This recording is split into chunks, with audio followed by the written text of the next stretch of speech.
saat itu saya diet, terus saya bikin buku, saya jual. Ini orang-orang ngomong, ini ya masih orang-orang ngomong, Mas Ded, lu bikin buku diet, siapa yang beli? Gara-gara ada orang ngomong begitu, saya selama 1 tahun mati-matian. Dari berat saya tuh pernah gemuk, dari berat saya hampir 98 kilo, dalam setengah tahun saya turun ke 69 kilo. Anda mau tahu makannya apa nggak? Saya beli dada ayam di supermarket, saya jus. Saya jus, kasih lemon, kasih daun pandan. Sehari 4 kali makannya itu doang 6 bulan. Sekarang kalau saya ngeliat dada ayam, benci banget terus. Lo Anda nggak tahu ayam itu punya tai lalat? Ada ya? Cek di Google, emang lu doang punya tai lalat? Ayam tuh punya tai lalat, nggak percaya? Ayam, monyet, anjing, tuh semua mamalia tuh punya tai lalat. Tai lalat ya? Akhirnya saya bikin buku tersebut dan itu #1 best selling. Oke. Lalu karena COVID, terus saya mikir kayaknya gue mendingan bikin sendiri deh. Ini bahkan sebelum COVID, karena pada saat itu ada hitam putih. Lalu hitam putih itu kan saya harus ngikutin kata produsernya, harus ngikutin KPI ngomong apa, banyak larangan-larangan ya, ngomong nggak bisa gue elu, ya kan, nanti ditegur sama KPI, keluar video saya semua, udah nggak ada tuh somasi yang menakutkan orang disomasi dan sebagainya, udah nggak ada, saya babat semuanya, gara-gara saya kesal, saya disomasi 82 kali, makanya saya babat semuanya, 80, Anda belum pernah kan? Rekor 82 kali disomasi. Bayangkan. Lalu saya bikin ormas sekarang. Jadi kalau Anda nyari ormas di YouTube, yang keluar komedi. Jadi hal-hal yang tadinya menakutkan jadi lucu. Tapi akhirnya somasi udah saya stop sekarang ya. View-nya banyak, komediannya takut. Jadi saya stop. Tapi see, the journey is not ended. Perjalanannya nggak selesai di sana. Tiba-tiba saya sekarang menjadi salah satu bagian dari Tentara Nasional Indonesia.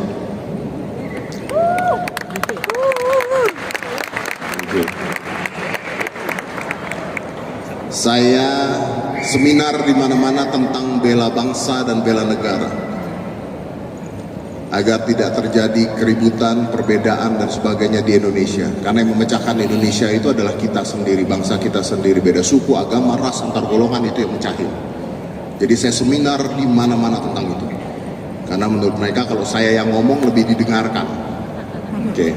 Saya diberikan pangkat kolonel, letnan kolonel tituler TNI. Ini cuma ada 2 public figure yang pernah dapat. Idris Sardi sama saya. Dan Anda tahu ketika pertama kali saya dapat itu, heboh satu Indonesia, yang ngatain saya banyak, yang protes banyak, sampai pengamat militer protes di mana-mana. Saya dengerin, enggak, pengamat militer baru tahu. Nah ini dengarkan baik-baik. Tapi saya baru tahu. Itu anak 3 gue culik habis ngeliatin. Mak bapaknya di mana sih, yatim piatu Anda ya?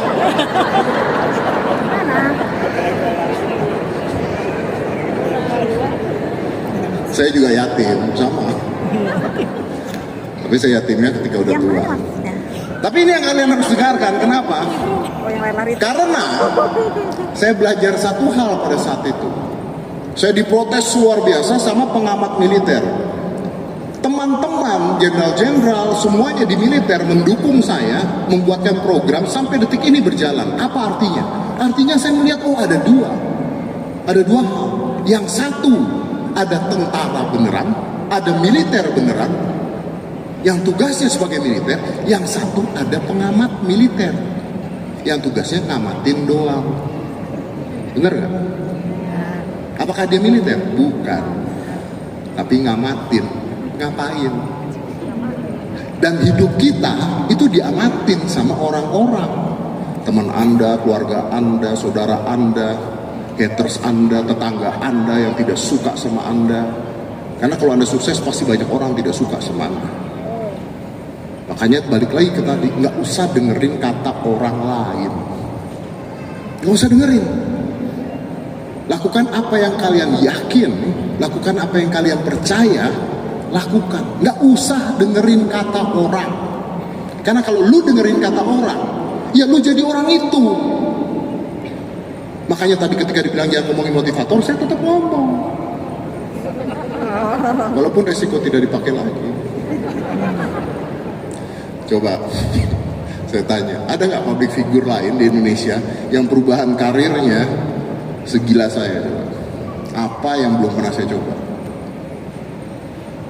Dan pada saat jadi tituler, saya senang sekali. Dan kita punya program yang luar biasa. Saya punya Instagramnya malah sekarang kerjaan-kerjaan saya. Coba Anda bayangkan siapa? Paling mentok public figure ending-endingnya nyalek. Anja nggak stres, nggak kepikiran, nggak pusing, nggak ada lawannya. Nggak ada lawannya, nggak akan sukses. Saya kasih tahu satu rahasia. Saya berdiri di atas panggung seperti ini dalam hidup saya sudah ribuan kali. Dan banyak orang yang nanya sama saya, kalau naik ke atas panggung, stres nggak? Stres dulunya. Teman saya nanya sama saya, Mas Zed, kalau Anda naik ke atas panggung ngomong untuk ribuan orang, Anda stres nggak? Anda takut nggak?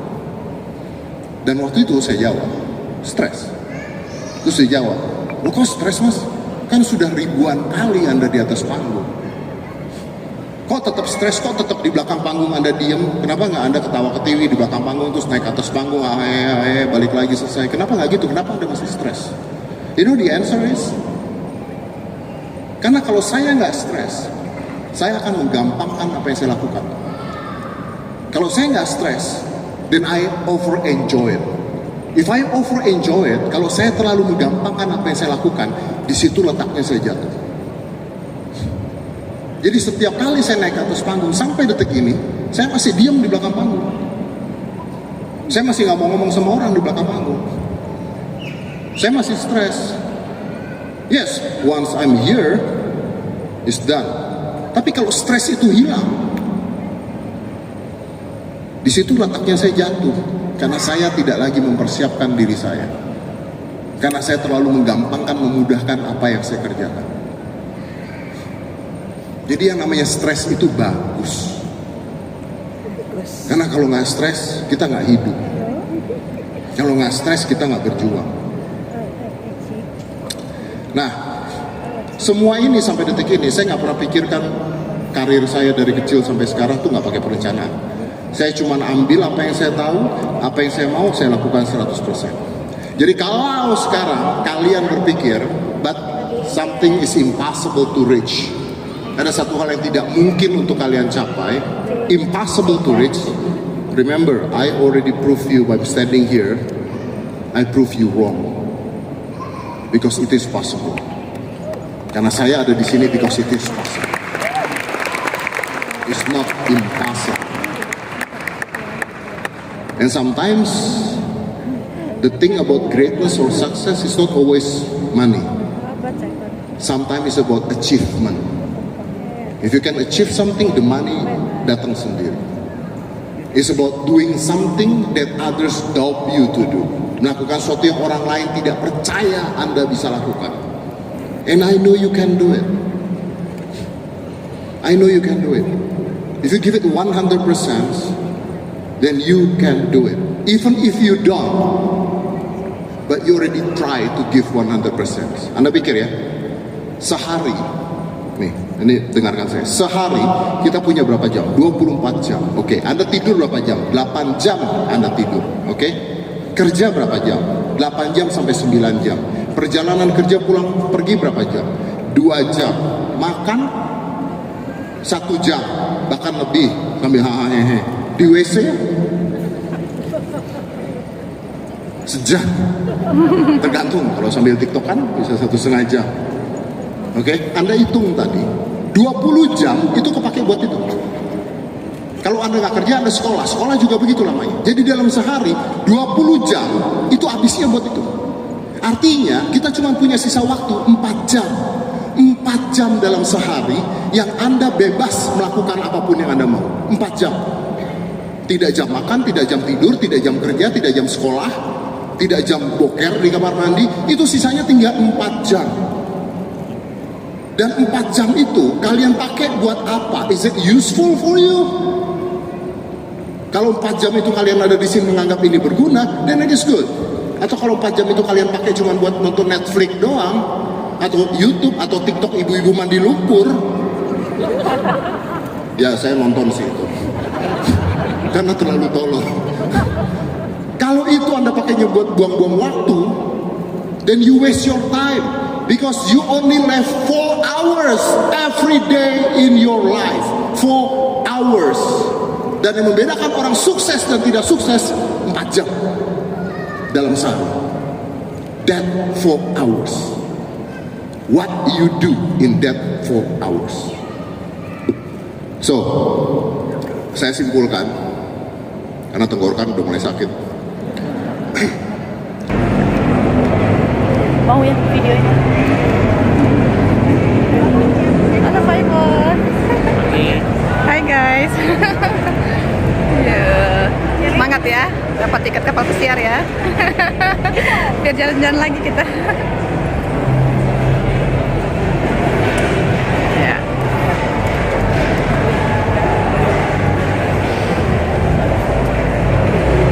Oh, keren-keren ya dress code-nya.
Mari sekali lagi kita berikan tepuk tangan yang meriah untuk HDI Tech Model 2022.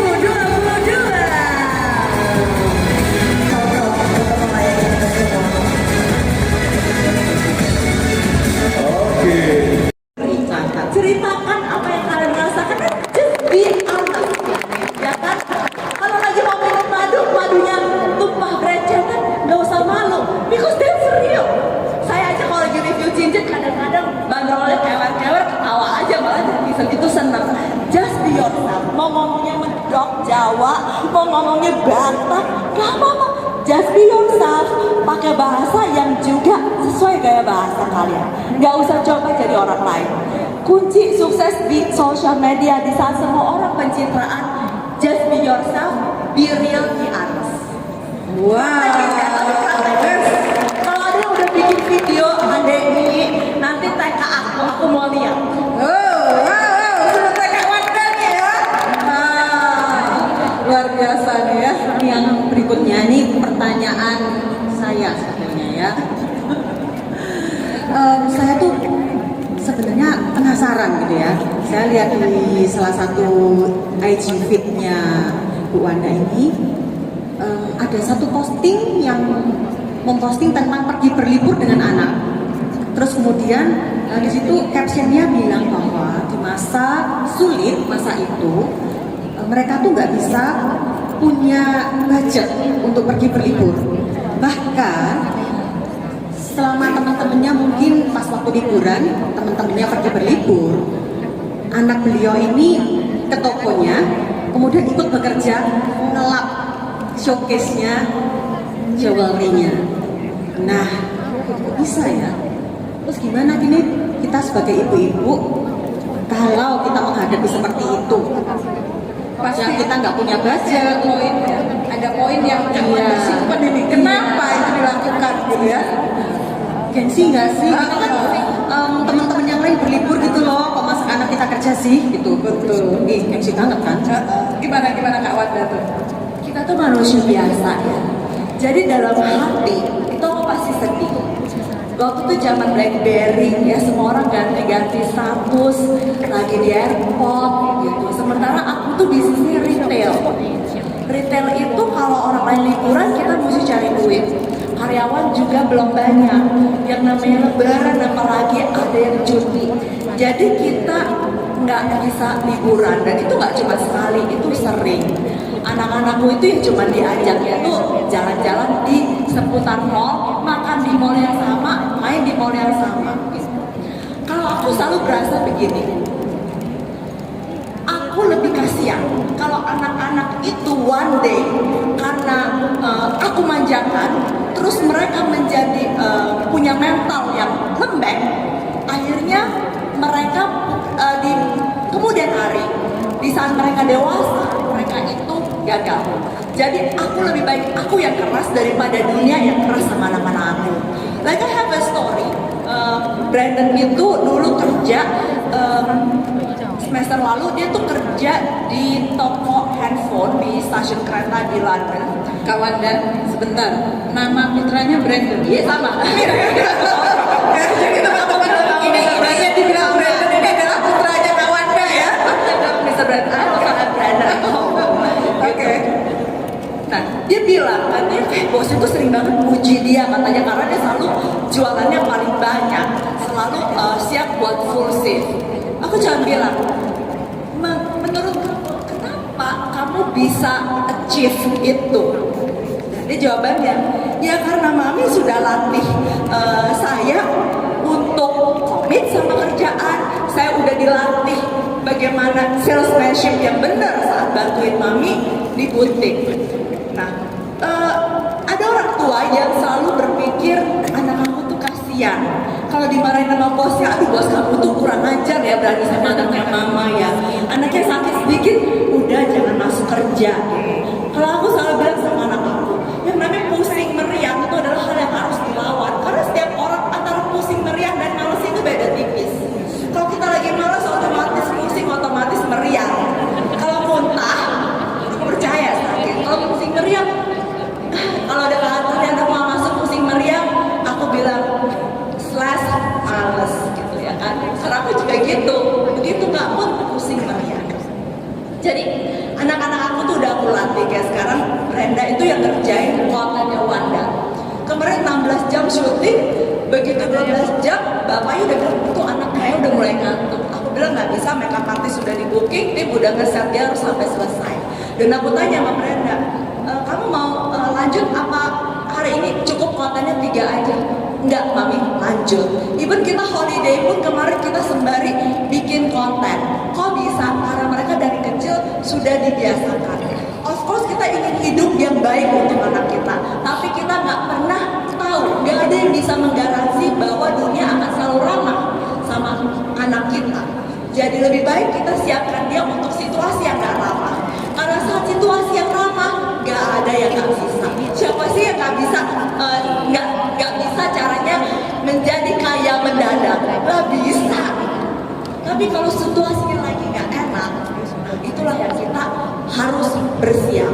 Jadi anak-anak itu harus cuma nilai akademis yang baik, tapi juga lessons of life. Bagaimana dia menghadapi hidup, bagaimana dia punya manner sama orang yang lebih tua, bagaimana sama anak diajarin sama siapa cipika-cipiki, sama siapa harus saling. Itu dari kecil udah diajarin bagaimana duduk yang benar, makan yang benar, karena itu adalah lessons of life yang nggak diajar di sekolah. Itulah tugas kita sebagai orang tua. Wow. Ini cuma bisa Artinya jangan ya. Jadi ibu-ibu nggak ada alasan ya, tetap bisa menjadi seorang pengusaha yang profesional, tetap bisa mendidik anak yang terbaik seperti Kak Wanda. Wow, ya. Terus berikutnya Kak. Nah, ini Kak Wanda ini kan gimana menurut Kak Wanda ya? Kadang orang itu pengen menjadi seorang pengusaha, tapi yang dia lihat tidak prosesnya, tapi langsung lihat paling atasnya.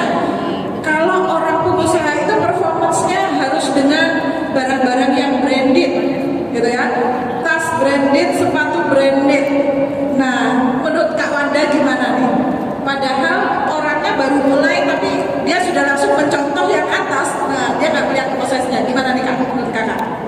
Ya memang sekali lagi kalau kita bicara sekarang kan sosial media itu kayak segalanya. Kalau kita ngeliat sosial media, bukannya ya aku juga suka ngecas sama sosial media, orang kayak cantik-cantik, barangnya bagus-bagus, tapi sekali lagi harus bisa mengukur. Mungkin sekarang gitu ya kan, aku bisa pakai sesuatu yang lebih baik, tapi di awal-awal aku mulai bisnis, mungkin nggak di awal mulai bisnis, di awal aku kerja as a profesional, kerjaan aku tuh markom, aku mesti ketemu banyak orang, tapi gaji aku waktu itu 750.000. Ini sampai semana sih? Ya yang bisa aku lakukan apa? Aku berusaha beli baju yang sederhana, tapi warnanya hitam. Biasanya hitam itu mahal, murah nggak kelihatan. Pakai baju yang kalau dipakai berulang kali, orang nggak notice. Jadi sekali lagi kita mesti bisa mengukur ya antara kemauan dan kemampuan. Dan nggak harus kok kita pakai sesuatu yang mahal, karena ada istilah bahwa uang juga nggak bisa membeli selera. Ada orang yang barangnya mahal semua tapi tetap norak. Jadi kita belajar bagaimana dengan budget yang ada kita bisa tampil representatif. Catat, representatif ya. Jadi walaupun saya bilang sesuai kantong, tapi saya juga nggak memaafkan orang yang penampilannya acak-acakan. Karena ketika kita acak-acakan, kita mau presentasi acak-acakan, yang calon prospek itu udah males. Kenapa males? Saya kalau ketemu orang yang ketemu saya acak-acakan, saya pikir, oh ini orang nggak serius mau ketemu saya. Kita rapi, itu adalah bentuk apresiasi kita terhadap orang yang akan kita temui dan terhadap diri kita sendiri. Kalau kita aja udah acak-acakan, apalagi zaman sekarang ada yang tahu badan, saya tuh sensitif banget. Saya bilang, kita kerja di retail, bisnis kita tuh retail, restoran. Nah itu benar-benar harus bersih, harus rapi. Mengenai mahal atau enggak, nah itu kita bisa belajar banyak tutorialnya untuk tampil yang elegan, simple tapi terjangkau. Oke. Penting ini kalau untuk enterprise ya teman-teman, dicatat.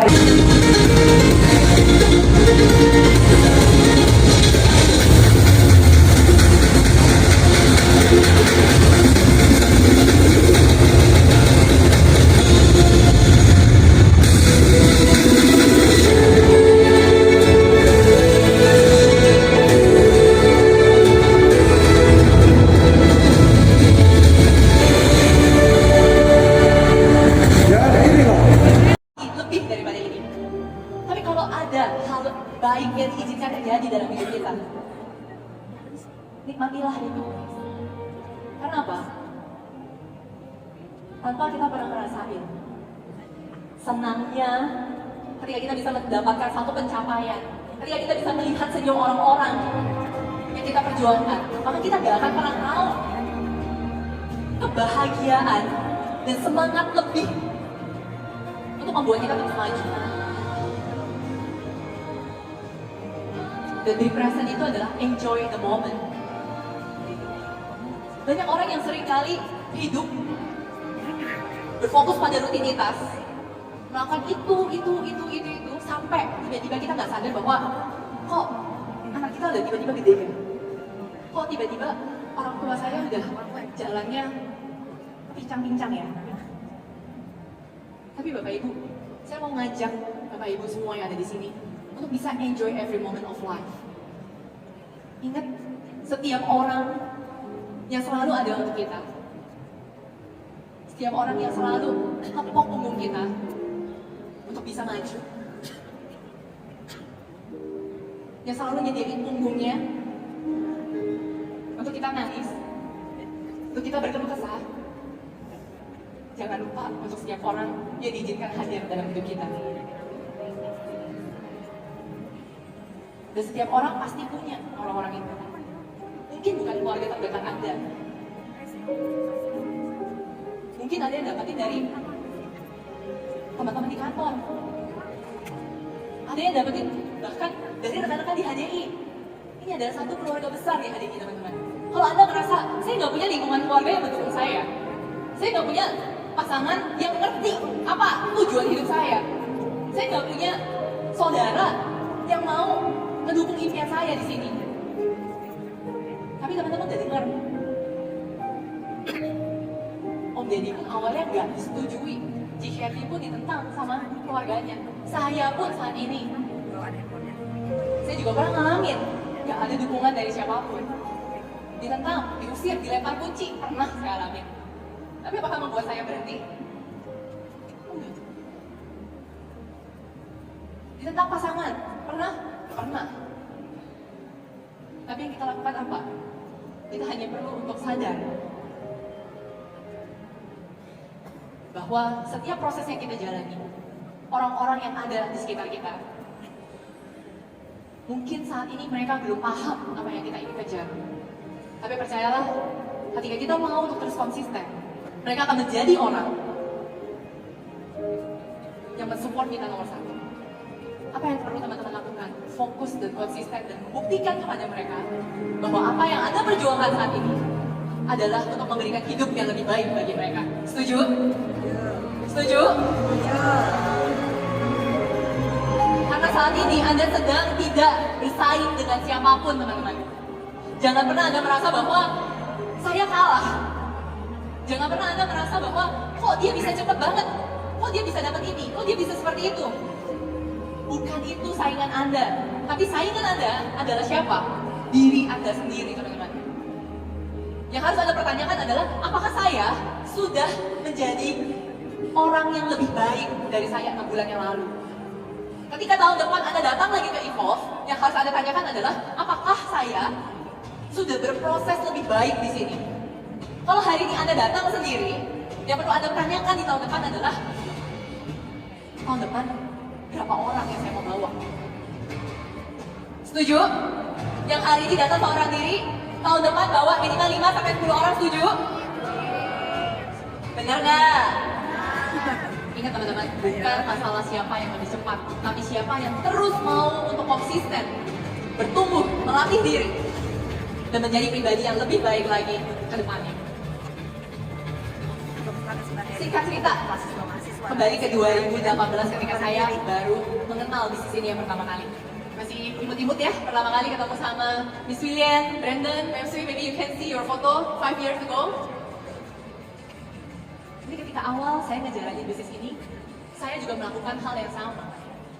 Saya sadar, saya menerima diri saya, bahwa saya bukan lahir dari orang yang sudah disediakan segala kemudahannya.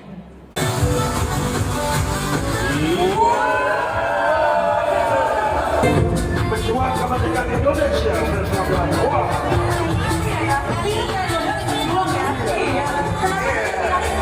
Dan temanya sama ya, tidak diatur gimana? Bukan kebetulan ya. Bukan kebetulan. Yes, itu ada bawah ya. Ini film juga bahagia ya. Ibu anak dan bapak. Ini habis saya buat ke Itali kayaknya.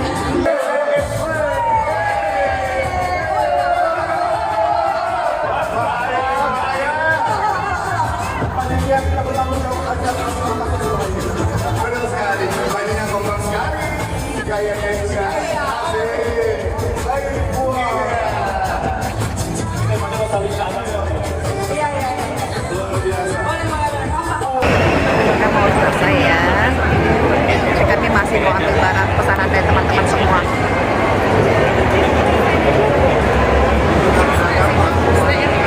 Ambil snack dulu lah, belum dapat. Oh iya ya.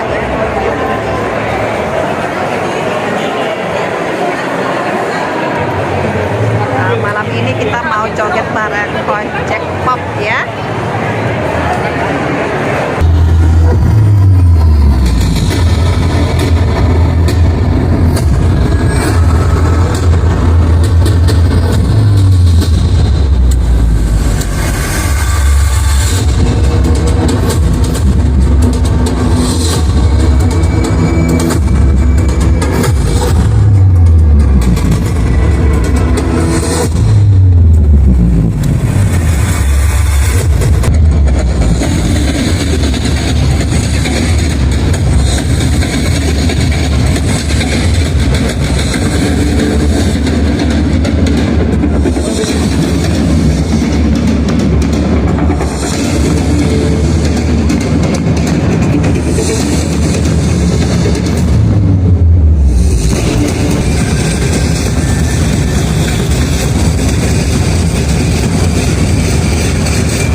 Dan investasi yang kita keluarkan bukan cuma sekedar waktu, bukan cuma sekedar biaya, tapi investasi yang kita keluarkan adalah usia kita.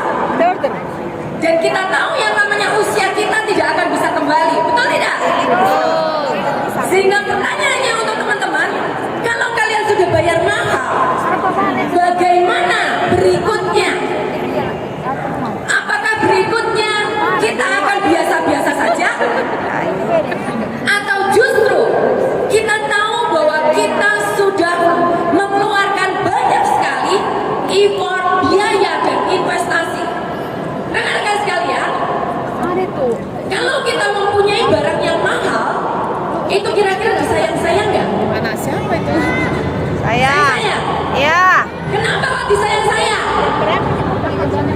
Berharga. Benar. Benar. Kalau memang itu mahal, berarti kita sayang-sayang, kita rawat supaya awet. Sehingga kalau kalian sudah mengeluarkan investasi yang luar biasa, ayo, saya mengajak kalian, kami mengajak kalian untuk membuat sebuah keputusan hari ini. Keputusan untuk apa? Keputusan untuk berubah. Keputusan untuk mengambil tindakan yang lebih maju dibandingkan dengan kemarin. Keputusan untuk berpikir lebih baik. Keputusan untuk melakukan hal-hal yang lebih baik. Karena kita sudah melakukan investasi yang sangat besar di dalam hidup kita. Setuju? Yang setuju boleh tepuk tangannya untuk diri sendiri.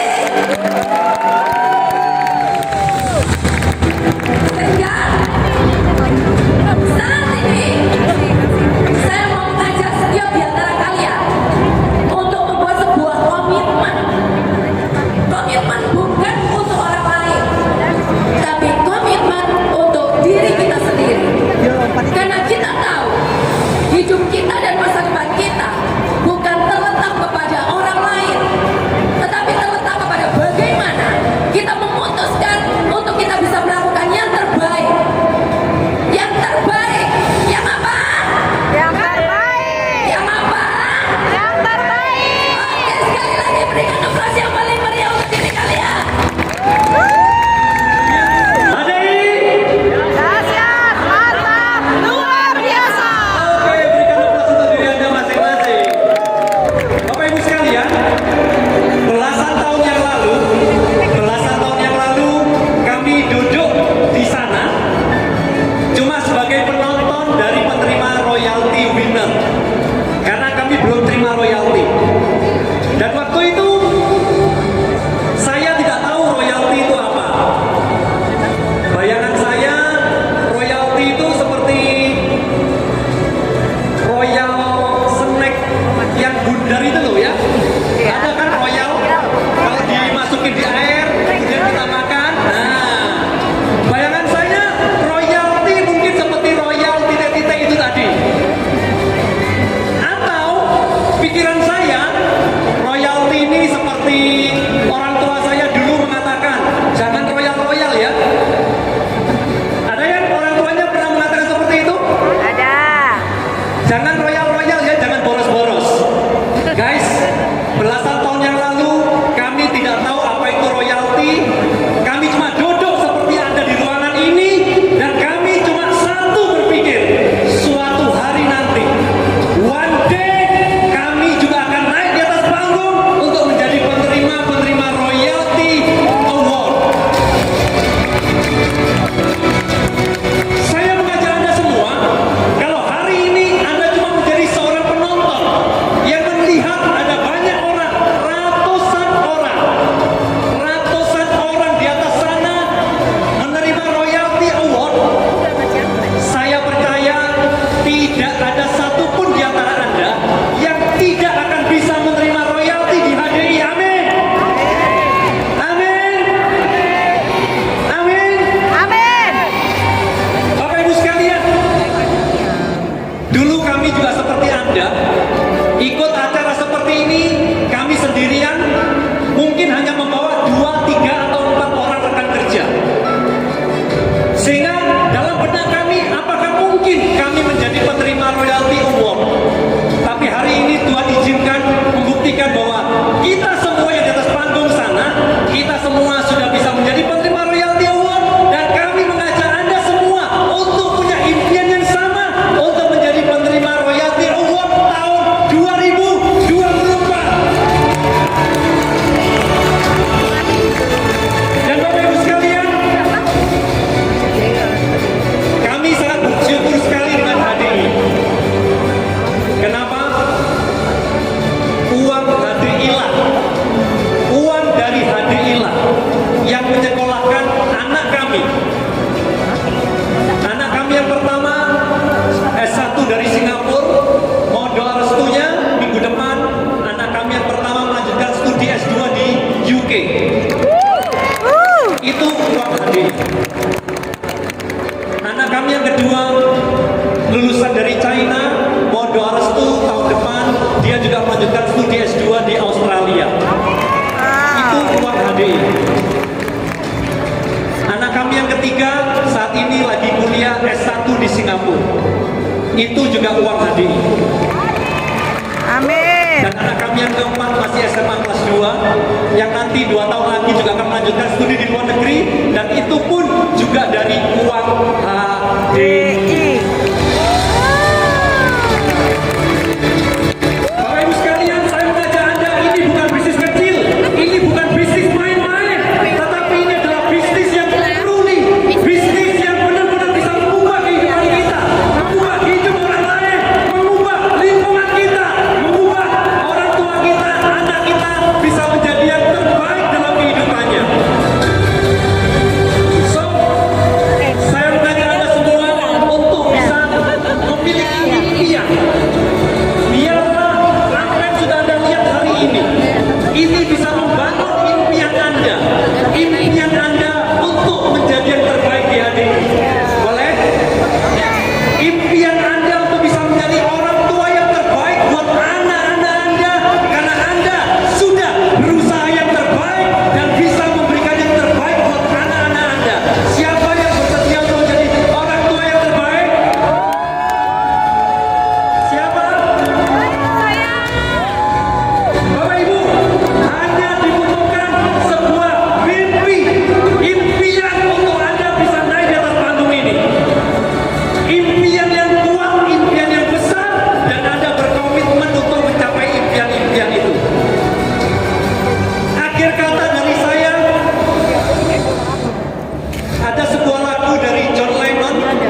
Saya ambil cuplikan yang sedikit di bagian yang terakhir. Cuplikannya adalah You may say I'm a dreamer. Anda bisa mengatakan saya adalah seorang pemimpi. Tapi mimpilah yang mengubah kehidupan kita. Mimpilah yang membuat pesawat udara. Mimpilah yang membuat bisa ada yang namanya handphone, yang membuat yang ada namanya bangunan yang besar, ada lapangan terbang, ada pesawat udara, ada kapal selam. Itu semua berawal dari mimpi. Dan saya katakan, but I'm not the only one.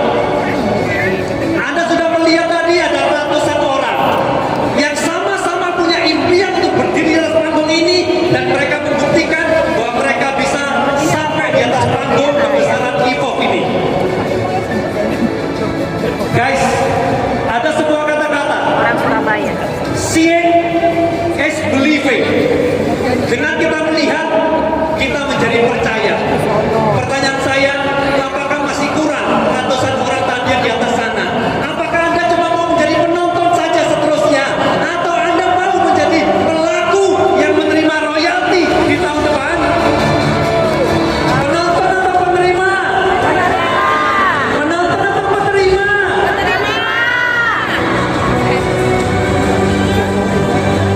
Ayo You action. may say I'm a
Ya karena tadi saya jawab karena kita itu semua mencintai pekerjaan kita.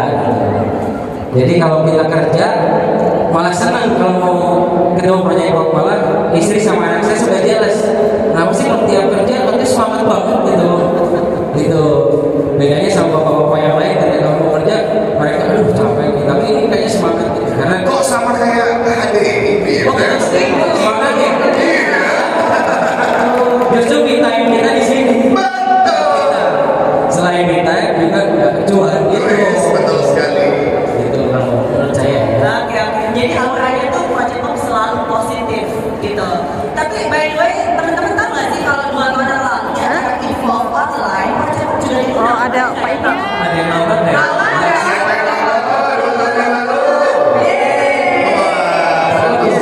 Ini suci. Semua Cuma Nanti kita jogetnya di online hari ini. Pokoknya kita joget bareng-bareng ya. Jadi itu kan dari tahun 96 ya berdirinya, betul nggak sih? Nah, sempat nih kita dari awal-awal boom ya, itu struggling pasti. Apalagi waktu itu 98 kan mau Krismon. Nah, katanya sempat vakum hampir 4 tahun. Iya. Nah, terus dari itu perasaannya gimana tuh? Waktu sempat tuh di awal-awal album tuh kan langsung meledak ya. Gimana sih caranya? Ini yang ngasih tahu dulu ya, bahwa sebenarnya Project Pop pada awal pembentukannya ada 7 orang. Oke. Karena ada respon, kira-kira buat album tahun 96 berapa lagu? Albumnya lagu nggak? Kalau menurut label sedikit di atas break-even point itu bahasanya mereka ya. Padahal sedikit di atas break-even. Iya, beri modal. Jadi nggak meledak, hanya meletup dikit kayak gitu. Nah, tapi gara-gara tahun 98 tiba-tiba ada respon, akhirnya malah 1 orang dari kita mengundurkan diri, bilang boleh nggak saya pakai ijazah saya untuk cari kerjaan lain dan bukan bersama Project Pop lain. Jadi kita tinggal berenam. Nah sisanya adalah mungkin adalah teman-teman di sini adalah orang-orang yang masih percaya bahwa apa yang kita lakukan ini nanti ada waktunya untuk bisa, kalau kita lakukan terus akan tetap akan ada hasil begitu. Ini tugas ikhtiar aja, hasil dari atas asal kita semangat terus. Konsistensi dan persistensi. Itu yang ngomong Yosi, terima kasih. Juga kolaborasi. Tadi ada satu kata bagus ya dari Project Pop tadi waktu di belakang panggung. Karena kita tuh happy dan kita yakin tadi ya akan apa yang ada hari ini Project Pop, karena Project Pop terus berkarya, betul ya? Iya. Dan total berapa album? 9 album, kayaknya 9 album. Sampai kan, saya bilang kayak ya. Maaf ya, kita ini umurnya udah 27 tahun. Ya, kalau disuruh ngomong album kedua, lagunya apa aja? Lupa. Saking banyaknya gitu ya. Tapi mungkin ini yang kita syukuri adalah ketika kita dapat kesempatan, kita ambil kesempatan itu untuk bisa buat lagu, memperkenalkan lagu, dan kebetulan mungkin itulah lagu-lagu yang sekarang dikenal sama di fans sekarang. Misalnya di siapa yang tahu lagu Tua Gampang? Siapa yang tahu lagu Tua Gampang? Itu adalah lagu Project Pop tahun 2000. Wow. Siapa yang tahu lagu Ingatlah Hari Ini?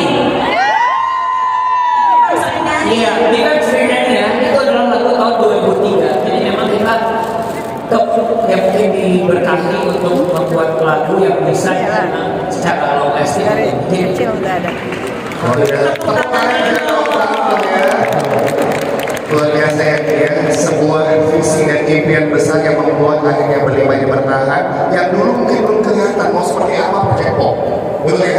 Tetapi kesatuan hati, konsistensi sehingga hari ini kita lihat Project Pop, teman-teman semua berawal dari sebuah impian yang besar.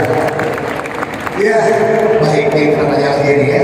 Hari ini banyak sekali, tapi kita sudah filter karena nggak mau buang-buang waktu tiga-tiga. Sekarang semua datang berdua yang model mesin semuanya ini ya. Oke, Project Pop sudah terbentuk sejak tahun 96. Tadi udah dijelaskan ya. Nah, bagaimana Project Pop membangun teamwork? Karena tentunya kan berbeda kepala, sifat, karakter, kebiasaan, pemikiran. Itu bisa menjadi sebuah konflik mungkin, bisa menjadi sebuah hal-hal gimmick-gimmick, friksi-friksi yang membuat kadang-kadang terjadi konflik. gitu ya. Nah, bagaimana nih bisa mengatasi perselisihan di dalam tim dan akhirnya tetap bertahan sampai sekarang? Silakan. Saya coba jawab, nanti mungkin bisa dikoreksi sama teman-teman. Oke, baiklah. Jadi yang pasti gini ya, ini lucu-lucu enggak, percaya atau enggak, ada masanya kita justru punya semacam tagline atau prinsip konflik menimbulkan kasih sayang. Jadi sebenarnya dalam hidup ini kita tidak mungkin menghindari konflik menurut saya, menurut kita ya. Tapi justru kalau di Project konflik itu membuat kita jadi lebih bisa mengerti. Saya jadi lebih bisa mengerti isi kepala Bubu bisa mengerti karakter saya, terus saya ke Yosi Ujo ke Odi dan sebaliknya. Jadi justru dari konflik itulah kita semakin kayak diuji gitu loh awalnya. Apakah kita menyerah pada konflik itu, atau justru konflik itu yang bisa kita buat untuk mempersatukan kita.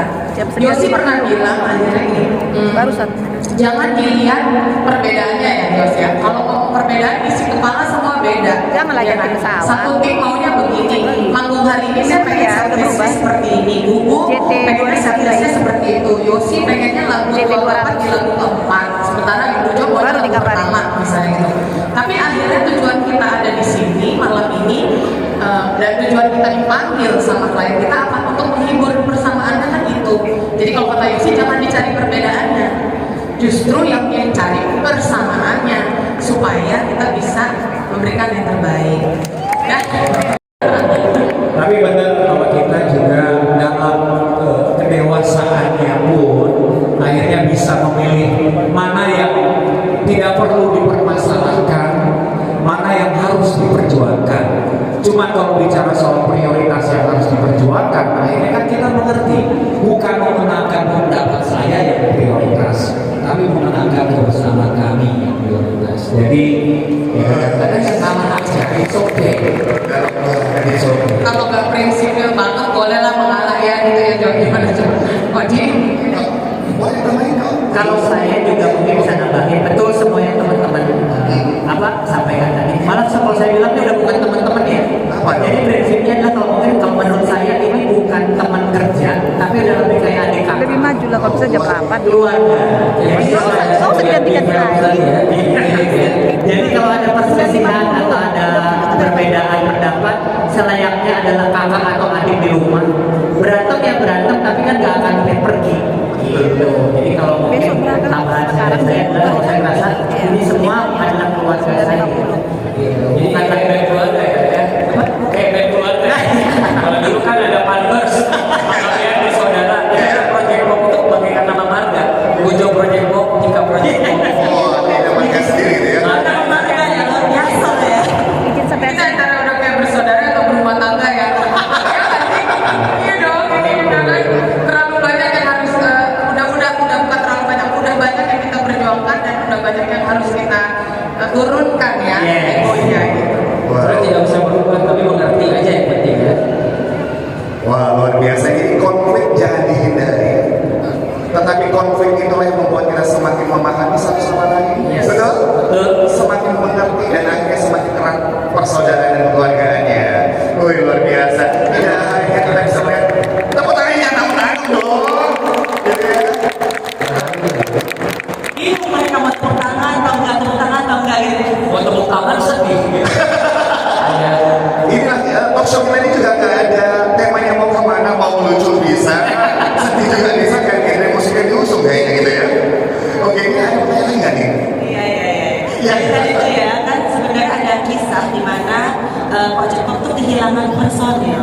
Ya kehilangannya ini benar-benar kehilangan keselamatannya dan pasti itu nggak mudah apalagi setelah merintis bersama, berjuang bersama kurang lebih 20 tahun. Gitu ya, dan di saat justru Project Pop memenangkan penghargaan Lifetime Achievement dari Dahsyatnya Award tahun 2017 tuh. Tadi Gumi bilang bahwa juga lupa tuh ya gitu penghargaannya gitu.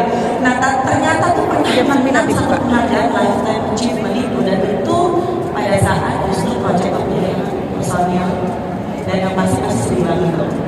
Tapi itu mungkin kita semua juga mesti pernah merasakan itu gitu ya. Gimana sih cara bangkit dari perasaan kehilangan, ya dari sedih itu supaya gak berkepanjangan tuh.